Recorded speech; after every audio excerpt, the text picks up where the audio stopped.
नमस्कार दोस्तों, health is wealth. दुनिया में ऐसे कई शोध हो चुके हैं जिससे अच्छी नींद को मानसिक और शारीरिक सेहत के लिए बेहद ज़रूरी बताया गया है। अच्छी नींद के लिए चिकित्सा विज्ञानी तरह तरह के उपाय बताते रहे हैं, जैसे अंधेरे कमरे में सोना, ठंडे बेडरूम में सोना, सोने से पहले स्क्रीन से दूर रहना, नियमित रूप से एक्सरसाइज करना।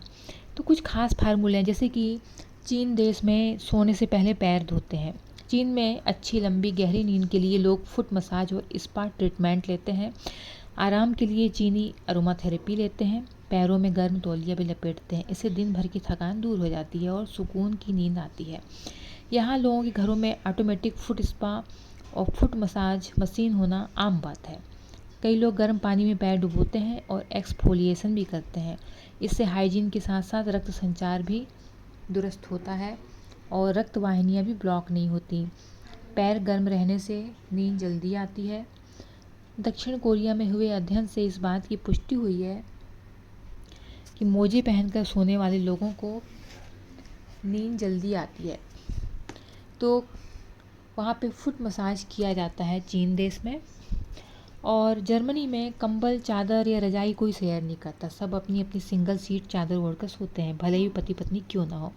इसकी वजह यह है कि रात में अगर सांस सो रहे व्यक्ति जीवन साथी करवट बदलता है या पैरों को बेतरतीब तरीके से पसारता है या वॉशरूम के लिए उठता है तो दूसरे व्यक्ति की नींद में बाधा हो सकती है या उसे ठंड लग सकती है।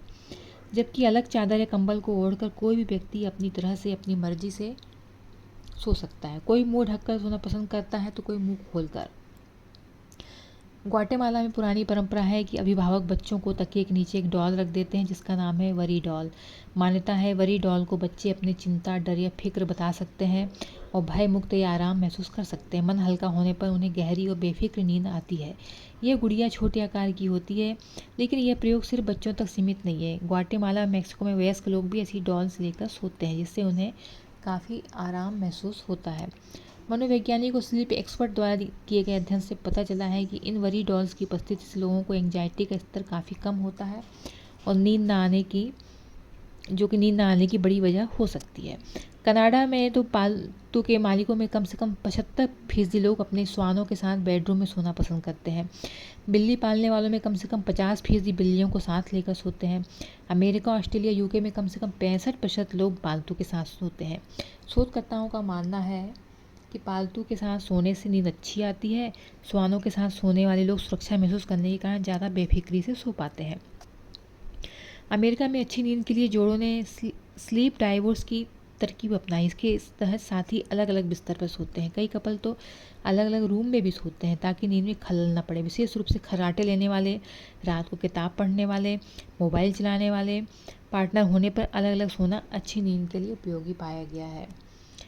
जापान में तो 40% वयस्क रात में 6 घंटे से कम सो पाते हैं और वहाँ पे इन्हें मुरी नामक परंपरा का पालन किया जाता है। इसका मतलब यह है यात्रा के दौरान, ऑफिस में या कैफ़े में झपकी लेना। आपको आश्चर्य होगा कि कार्यस्थल पर झपकी लेना दुनिया के दूसरे देशों में भले बुरा माना जाता हो, लेकिन जापान में इसे कर्म के प्रति समर्पण देखा जाता है।